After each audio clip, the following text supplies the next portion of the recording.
जितने लोग बचे हैं यही लोग सुनने वाले थे, है ना? हाँ, वही वही। बाकी लोग तो हुरकुच्चा लगाने खाली आए थे। सही पकड़े हैं। हुरकुच्चा देके चले, यही सभी लोग बोलते हैं, उसमें ताली बजता है, फिर अपने उत्साह बढ़ाता है। कभी पता नहीं कैसे बढ़ता है उसका उत्साह, सब देख के फिर वो पढ़ता है थेथर जैसा। लेकिन इस मंच से जो कुछ अच्छी बातें हुई, पहले मैं उस पर वही बोल दूं। मैं एकदम बिल्कुल अध्यक्षीय भूमिका में ही मैं 2 मिनट ये जरूर बोलना चाहूंगा। सबसे पहले कवि ग्रुप में जब उत्कर्ष आए तो देखिए, यहाँ पर वीर रस के बारे में एक भ्रांति है कि वीर रस का मतलब होता है पाकिस्तान से बदला लेना, पटना में बैठ के 4-4 पंक्ति से कराची को भस्म करना, चीन का छोटा आंख में मोमबत्ती। लगता है लोगों को वीर रस का यही काम है, और ऐसा कवियों ने करके दिखाया। वो कहते हैं, पैसा लेते हैं आयोजक से, 15,000 रुपया लेके बोलते हैं कि बस 4 पंक्ति में चीन को जवाब देना। कितना सस्ता जवाब है, सोचिए। कितना तोप, कितना हथगोला, कितना ट्रेनिंग हम लोग बॉर्डर पर रखे हैं। कभी आता है 4-4 पंक्ति में पड़ोसी को सलटाता जाता है, और आपको भरोसा होता है यही जितवा देगा विश्व। लगता है, आपके ताली से भी लगता है। लेकिन उत्कर्ष जब पढ़ने आए थे तो मैं यही कह रहा हूँ कि देखिए, वीर रस की भ्रांतियां ना, दिनकर ओझ के कवि हैं, सांस्कृतिक चेतना के कवि हैं, राष्ट्रीय चेतना के कवि हैं। वो खून को सस्पेन में उबाल कर दूसरे पर छिटक के फफोले नहीं उगाते, ठीक है ना? सांस्कृतिक चेतना, राष्ट्रवाद की जो लहर जो आपके नसों में उठती है, उसका एक आरोह और अवरोह होता है ना? वो बताते हैं दिनकर। तो उसकी परंपरा, उनकी परंपरा से आया उत्कर्ष। मैं बधाई दूंगा उत्कर्ष को, उत्कर्ष ने इस तरह से निभाया है। और अभी तो इनका जो परमोत्कर्ष होना भी बाकी है, और हम सब इनकी उड़ान देखेंगे। दूसरी बात है कि जब कवित्रियों को आप देखेंगे कि ओझ की कविताएं पढ़ना बहुत कम है, क्योंकि सही उन्होंने कहा कि हम चूड़ियों को कमजोरी की निशानी बना के। मेरे उपन्यास यार जादूगर में एक जगह है जहां पर मैं लिख रहा हूं कि मूंछ जो है व्याकरण में स्त्रीलिंग है, लेकिन देखिए पुरुष जब भी अपना पौरुष दिखाता है तो कहता है मैं मूंछ ऐंठता हूं। ये वही बात वहां से उठाकर इन्होंने कही थी।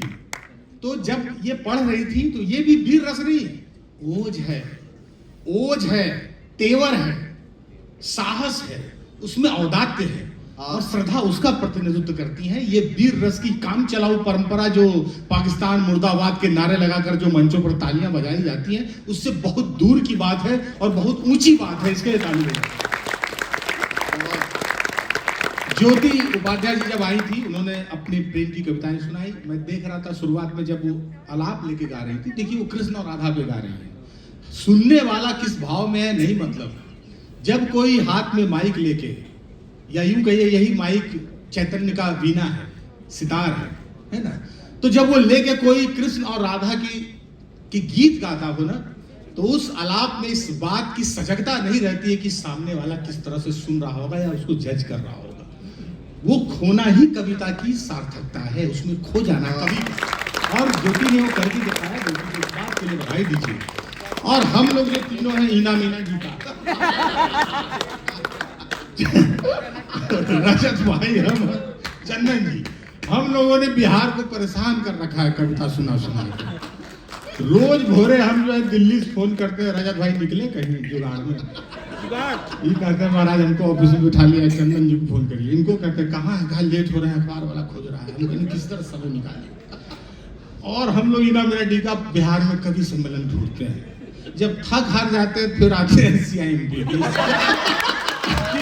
बोहनी नहीं हुआ है, करवा दीजिए थोड़ा सा, है ना? ये ये है। अनंत भैया बैठे हुए हैं, अनंत द्विवेदी भैया बैठे हुए हैं।